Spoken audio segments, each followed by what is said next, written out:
সুপ্রিয় দর্শক, আপনারা দেখছেন যে চারাটি সেটি হলো একটি ঔষধি গাছ এবং প্রাচীন কাল থেকেই শুরু হয়ে অদ্যাবধি আজও পর্যন্ত যেই ঔষধি গাছের গুণাগুণ এখনও পর্যন্ত কোনোভাবেই কমতি নেই, বরঞ্চ এই গাছের যে এটা কি গাছ জানো?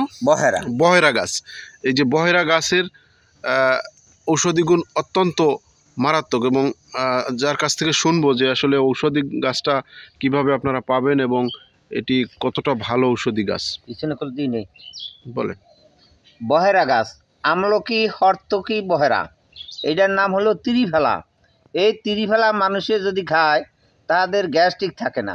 ত্রিফেলা খায় মানুষের ক্ষয়রোগ থাকে না। এই ত্রিফেলা খাইলে শরীরের স্বাস্থ্যগুণ ভালো থাকে। এ কিন্তু জানে না এবং বিদায় তারপর খায়ও না। এই গাছ হলো আমলকি হর্তকি বহেরা, এর নাম হলো ত্রিফেলা, তিনটায়। আচ্ছা, এই যে আপনার হাতে যে গাছটা দেখা যাইতেছে হলো বহেরা গাছ, তো এই বহেরা গাছটা এখন যদি কেউ এটা নিয়ে রোপণ করে, এটা কতদিন পরে ফল দেবে? এই 1 বছরের মধ্যে ফল দেবে।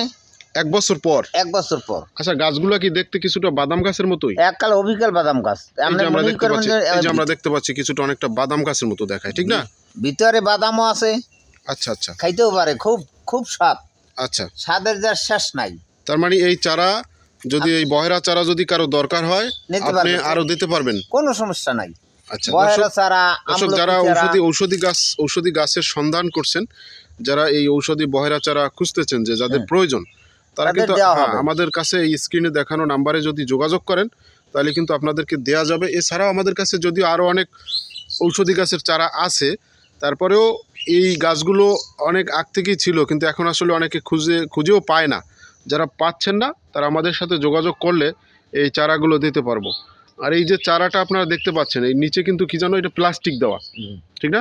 এই যে প্লাস্টিক দেওয়া, এই প্লাস্টিক দেওয়ার কারণে আপনাদেরকে দূর দূরান্তে যদি পাঠাইও তারপরেও কিন্তু চারা কোনোভাবে ক্ষতিগ্রস্ত হবে না বা মারা যাবে না।